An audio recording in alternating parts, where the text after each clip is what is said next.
we fired the whole line in one night. On a Friday night, Saturday night, had 220 covers on the books because I knew we were in review period and this was going to be the restaurant that made my name. So why would I do it if it wasn't going to be right? And what that taught me was how to hire. You're listening to the Taste Podcast. I'm Editor-in-Chief Matt Rodbard, here with Senior Editor Anna Hezel. On today's show, we talked to Angie Mar, chef owner of the Beatrice Inn. We spoke to her during a sold-out event we hosted with Bon Appetit at the Bell House in Brooklyn. We also, later on the show, will talk to Deb Perelman, who will answer a question from a reader. But first of all, Matt, how was your conversation with Angie? I mean, Angie is like the best storyteller. One of the stories she told was the day New York Times restaurant critic Pete Wells appeared in her restaurant. That is like every restaurateur's nightmare and dream, right? Well, a nightmare given that she was not in the restaurant, but she was at the James Beard House blocks away cooking dinner. That sounds like a heart attack waiting to happen. Oh my gosh, it's stressful. But she also talked about that. Speaking of stress, actually, she talked about the night she fired her entire staff, which is crazy, but also incredibly necessary, as she explains. But she also just really talks about what it's like to cook in a kitchen in New York City. It's not easy, and I love her honesty. Here's Matt talking to Angie at the Bell House in Brooklyn. All right. So, Angie, you told me not to put you on blast. Oh, no, don't do it. It's don't your do it birthday to me. today. Oh, Hey, no. pew, pew, pew, pew, Air pew, horn. pew, pew. So what did you eat today? Like, I want to know what a chef, like, did you wake up? What did you have? What did you eat on your birthday? I had a Jamaican beef patty for breakfast this morning. Speaking to the That's mic. what I had. I mean, come on. That's the breakfast of champions, right? Yeah. Golden crust? Absolutely. Absolutely, okay. So you started with the beef patty. Did you have any cake yet? Have you had a cake? I did. I had a little bit of cake at the restaurant today. They were sweet enough, and they baked me a little red velvet cake. Red it was velvet. really sweet, yeah. Oh, my God. And then later on, I hear you're going to have a little party. I am. All right. I am. To be continued. Okay, Yeah. so we got a lot to talk about because I do. love what you do. I love your story. You're a great chef. You're a hardworking chef. But first, let's back up. You were born in Seattle, and Yeah. your aunt Ruby Chow. She was a well-known restaurateur in Seattle, opening in 1948. She served Sidney Poitier and Sammy Davis Jr. Yeah. This is one of the first Chinese restaurants in Seattle and also the West Coast. Yeah. You know, what's really interesting about Ruby's restaurant was it was kind of like, Rick in Casablanca's. Like, everybody goes to Rick's, right? Yeah. And at that time, everybody went to Ruby Chow's. And now in this day and age, we look at Chinese restaurants and we think, fast casual, just Chinese food, takeout, right? But back in the day, it was literally, you got dressed up, black tie, you went there and she was walking around in the Chinese dress with the big bouffant hair. And it was, she catered to people like Warren Magnuson and Sammy Davis Jr. Wow. It was a very groundbreaking restaurant at that time.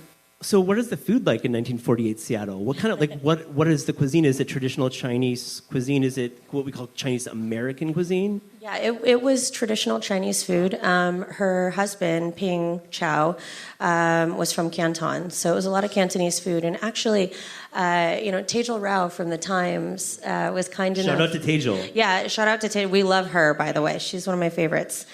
Yeah, she is. But she was kind enough to actually dig up one of the original Ruby Chow's menus, and she gave it to me, and it was amazing. And it was all the traditional dishes, and then she actually had a steak section on that menu as well. Wow. So segue to what you're doing now. Exactly. Yeah. So what are her steaks being served? They're probably a little different than what you're doing. Yeah. I mean, she just had it was, I think on the menu is like the classic Ruby Chow's steak. But I think it was really about the ambiance, that restaurant, and really what it meant at the time. Bruce Lee was a dishwasher in her kitchen. Yeah, I know, right? Yeah. and a tenant, right? He lived above the restaurant? Yeah. Is that right? Yeah. Yeah. So was he doing martial arts in the back? I don't know. I would assume so. This is movie material. This would be so cool. Well, it was a movie. Didn't you watch Enter the Dragon? Okay. They got her hair wrong in it, though. I want to hear about this crazy story about when you were cooking at the James Beard House. Oh, God. I know, I'm putting you on blast. You were cooking at the James Beard House early in your career, and the James Beard House is a well-regarded institution here. A lot of chefs. Explain the James Beard House. Well, obviously the James Beard House is very important, and it's such an old foundation, and such an honor to be a part of. And you've got to get invited to go cook there. I've been fortunate enough to have done 3 dinners there now. And but yeah, the night that you're referring to. So you're cooking at the James Beard House. Well, I just bought the restaurant. From Graydon Carter. From Graydon Carter, yes. That's an interesting story. So you bought it from Graydon Carter from Vanity Fair, but you're cooking at the James Beard House, and you get a text message that somebody's dining in your restaurant. Well, no, I didn't get a text message. I was putting out the first course. This is like of 17 courses. This is like it was great. We were doing like an all beef dinner. I was putting out the first course. Just like wiping the plates. The kitchen is obscenely calm, and my sommelier comes whizzing by, and over his shoulder he yells, "Get your stuff. We have to go." And I'm like, "What are you talking about? What are you talking about?" I'm like, we're cooking a week for this thing. I'm sure months. We've been planning months. I got like illegal beef shipped in from Europe. It's a whole thing. It's smuggled in my suitcase. It's an important dinner. And what are you talking about? We have to leave. And he's like, "Wells is in the restaurant. We have to go." Okay, so Pete Wells, New York Times restaurant critic, I think David Chang today on a podcast said Pete Wells can crush restaurants. Yes. That's a very David Changism. Yes. So this is like the critic of the New York Times in your restaurant. Yeah, as a critic of the New York Times, right? Take us through the next 35 minutes, 40 minutes. So I fortunately, there was a chef friend of mine who was actually having dinner that night. And I sent somebody to go get him, and he had to expo my own dinner. So I left. I go running down the street. Fortunately, I'm only 2 blocks away from the Beard House. I'm like 2.5 blocks away. So I'm running down the street, and we went back to the restaurant. And I left my own beard dinner, and I'm like, okay, I'm never getting a beard award. This is never happening. I've walked out. Nobody walks out of the beards, but no, it was unprecedented. Nobody's ever walked out. But it gives this really nice push-pull between the industry. You've got the Beards, which is one group of people, and then you've got the New York Times, the different people. But you're clearly picking the New York Times because, New York Times can crush your restaurant. I definitely pick the Times. Pick the Times. So how did it go? How did the meal? What did he have? Do you remember? Of course you remember. What am I saying? Of course you remember. He had, I think we had the meat pie on the menu at the time, so we had that. He had a pork shoulder, which I've been cooking that dish since I was 15. It was like one of my first contributions to Sunday supper.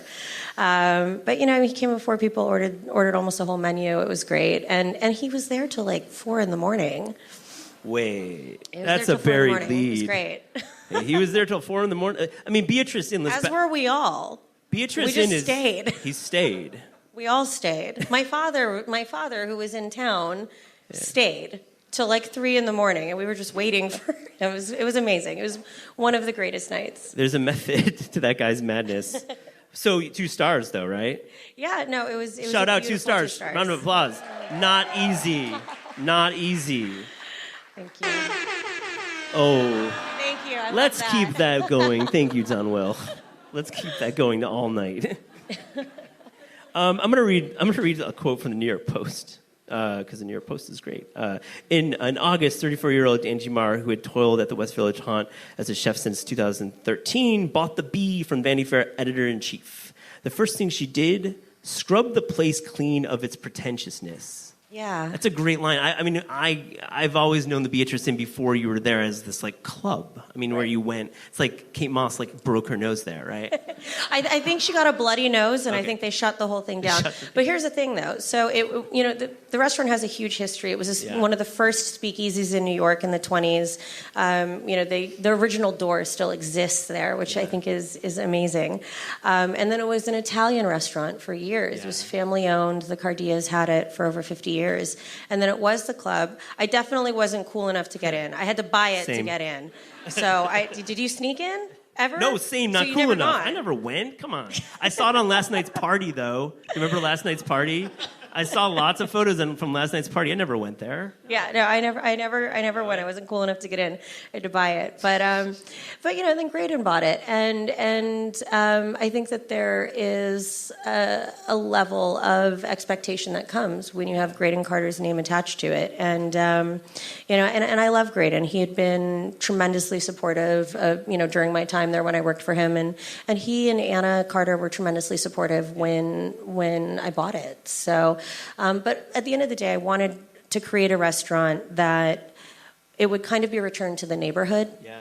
Because I think when it was a club, it was shut down for noise violations, and then when Graydon bought it, I think there was kind of just a perception that it wasn't accessible, that it was kind of like his private club. Well, it was. It was. I mean, who are we kidding? Like he did business there. I'm sure Condé Nast got a few, expense account. Yeah, there. no, and it was, and I wanted it to be kind of this like neighborhood gem. I wanted people that lived in the West Village to be able to come to it again, just like they did when it was an Italian restaurant. So to have that quality to it, and also just be more approachable. Because the thing that I love about New York is, we have this come as you are attitude, right? That's New York. And what I love about it is that you walk into the restaurant now and it's like neighborhood regulars, like hooded sweatshirt, backward baseball cap, at the bar hanging out or in the dining room, people in black tie, getting ready to go out. You've got your businessmen, you've got artists. It's really all walks of life. And that is what I think was so tremendously important about restoring that restaurant when we bought it, was really making it represent all walks of life, which is New York. And I'm just going to jump in and say people who love meat. Yes. Because that is your reputation. And yes. I want to drill it because that is really cool. And I think Pat LaFrida is somebody you're close with. And I've read that you will go to Pat LaFrida's warehouse often and hand select meat. And I think that's a process that I've never done that. Yeah. What's that like? See, it's really special. So Pat's been a huge force in my life, and he's kind of like my Yoda. Okay, so like every time I make a decision, I call him and I'm like, what do I do? And but as far as the beef goes, I'm so lucky to have that relationship with him because we actually get like the top 2% of beef in the country.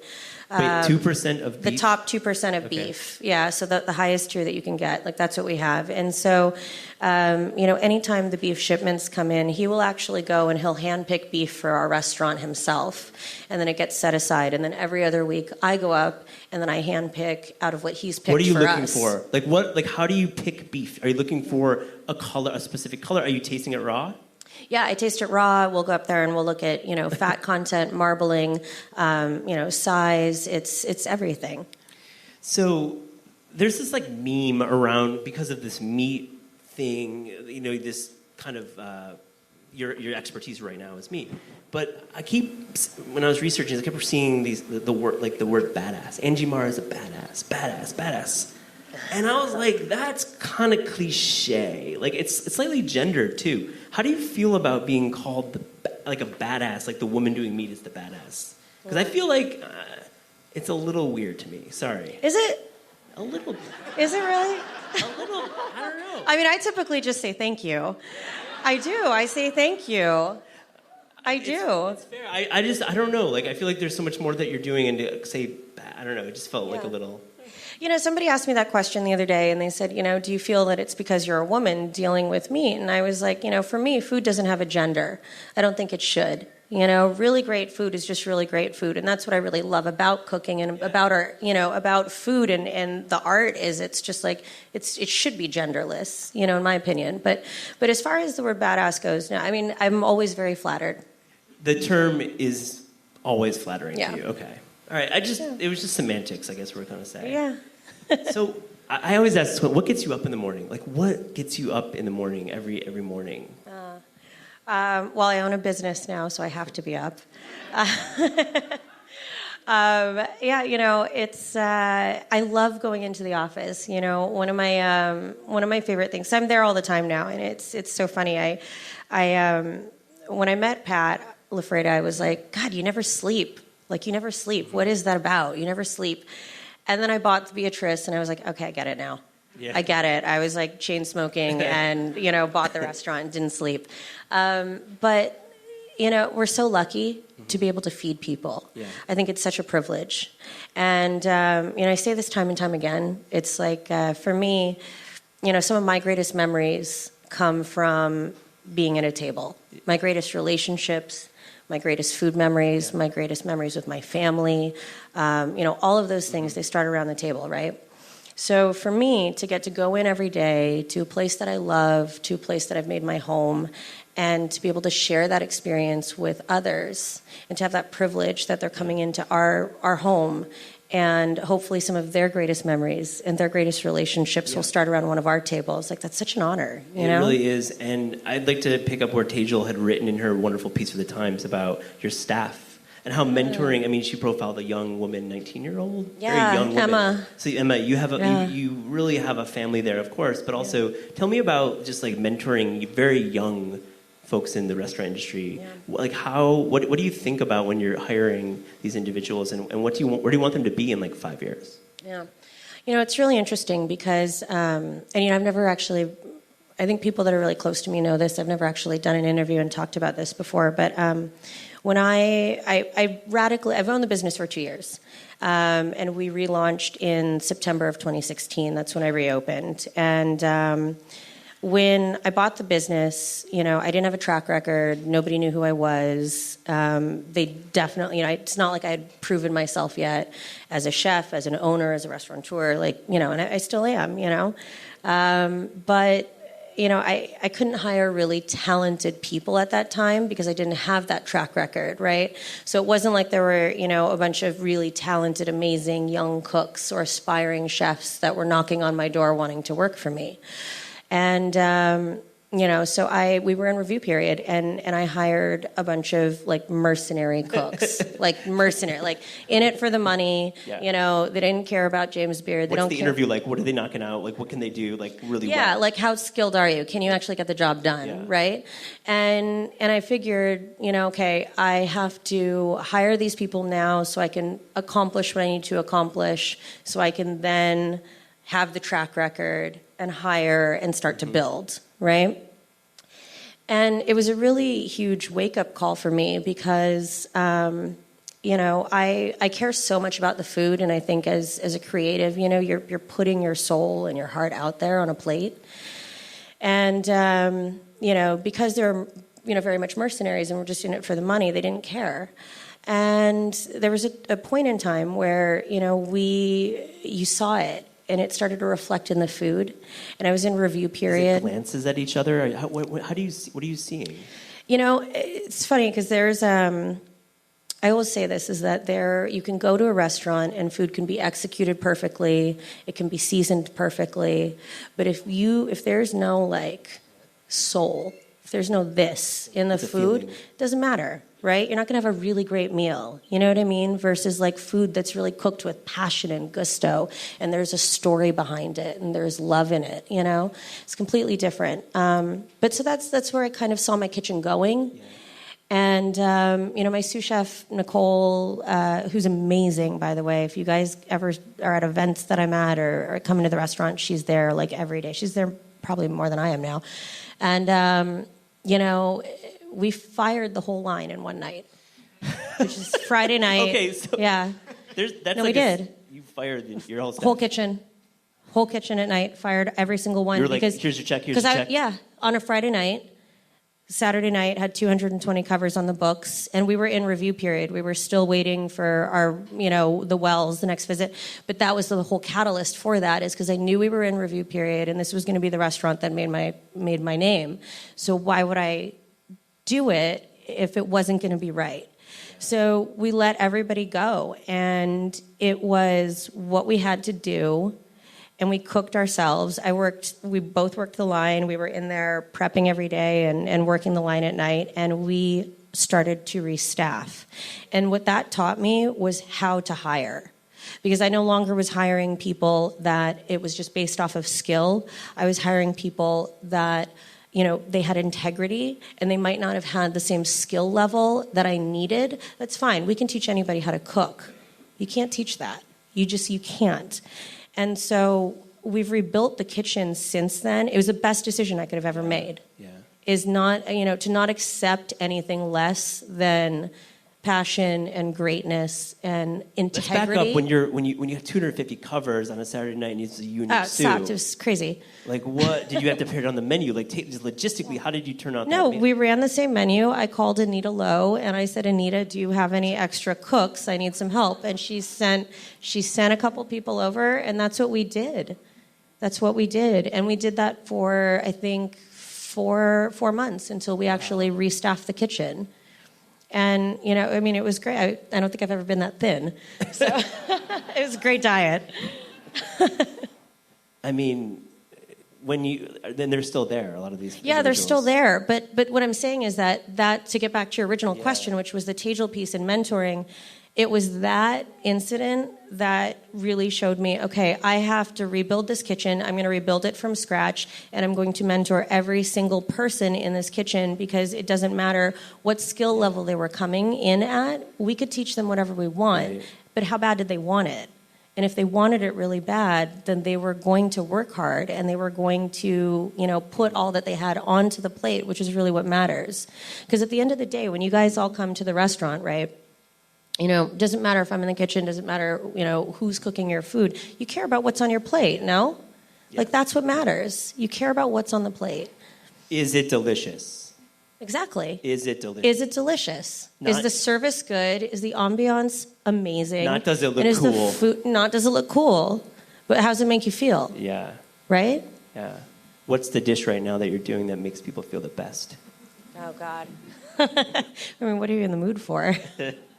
With this weather, honestly, I'm a winter girl. Like, I love this weather. Like, I'm glad that it's not like 1,000,000 degrees out right now.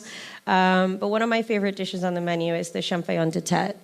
That's actually, it's simple braise, and it's so much soul. Explain It's really what nice. that is a little bit more. So that dish actually, it's got kind of a romantic component to it. It's actually a braise, and it dates all the way back to King Louis XVI. And he had a mistress named Madame Champignon. And she made him lamb chops encrusted in potatoes. And she then became his favorite. And by the way, she survived the guillotine. Oh. Yeah, she did. Braised meats, guys. That's where it's at. Braised meats. Keeping you out of death's way. Yeah, keeping you out of death's way. I want to talk about, we have a few more minutes, then we're going to get on with the show, but your cookbook. You got a cookbook coming up in about I have a year. cookbook, yeah. So take us, what are you thinking right now with your cookbook? Like, where are you in the production of it? What do you want to do with this cookbook? There are a lot of cookbooks out there, and we all know that. Many of us buy them. Yeah. What's that like? I'm doing a book with Clarkson Potter. I'm really excited about it. The process is amazing. I'm learning so much. But it will be a meat book. Absolutely. Clearly, it would make sense for me to cook fish, right? Book 2? Maybe. Okay. Maybe not. But no, it's going to be a meat book, and what's really great about it is it's, a lot of the dishes that we have on the Beatrice that everybody's been like, give me the recipe for your duck, give me the recipe for your whiskey-aged beef, which I've actually never shared with any, but all of that will be in the book, so I'm tremendously excited about that. But also, too, it's going to be a book that's filled with recipes from my family and things that I would cook at home and stuff that my dad made when I was growing up. Or my version of it now, at least. So it's like meat and then some Chinese-American recipes? No. So I say I'm Chinese-American, but my mom actually grew up in London. Okay. So hence my affinity for meat pies. And my dad always had T-bone steaks on the table. So I actually didn't grow up with a lot of Chinese food. This is my food and where my brain is. It's very much rooted in French and British cuisine. So where do you want to be on your birthday in 10 years? I'm giving you like this James Lipton thing, but I'm sorry. Oh, God, where do I want to be on my birthday? I want to be sitting at the Beatrice on table 26, which is right under the zebra painting. It's my favorite booth. And I want to be eating caviar and beef bones and drinking really good champagne. Oh. I think that sounds about right. Does that sound good? That's I feel like great. it sounds good, right? Angie, thank you so much. Here's Deb Perelman answering a reader question. In New York, we have limited refrigerator and freezer space, so a lot of conventional wisdom about keeping around frozen stocks and soups and produce kind of goes out the window. What's in your freezer? The way we open the freezer in this household is like we kind of like duck. We open it slowly and see if it's really overcrammed. We have, I'll stick to the interesting stuff. So there's chicken stock that's homemade. This is not always the case, but I'm very happy when it's there because it means that I can make simple soups and they'll taste a lot better. There's some really disgusting bananas. I don't know. They get, you're supposed to freeze them and then you can use them later, but I'm like, I just don't think I can look at them for a couple more days. So they might have to go. So there's pelmeni, which are Russian dumplings. Ukrainian dumplings. Gonna get in trouble there. And we have meat and potato ones, and Grandma brings those over from the Russian store, and they're a great like quick dinner, comfort food. What else is there? Probably some peas and carrots that might never be eaten. And some chicken fingers. I have absolutely no qualms with them. I think they're great food. We don't actually make a regular thing of it, but I feel like if my kid wants chicken fingers in his lunchbox every 2 weeks, that's fine. We can work that out. Are you the type of person who freezes stock in ice cube trays or in little individualized servings? No. Well, no, that's just too crazy. I just do quart bags, and then it's like, because that seems like a good unit of measurement. And if I don't need the whole one, it's just going to go, or we'll try to use it for something else. But no, 1 quart seems about right. Cool. Thanks.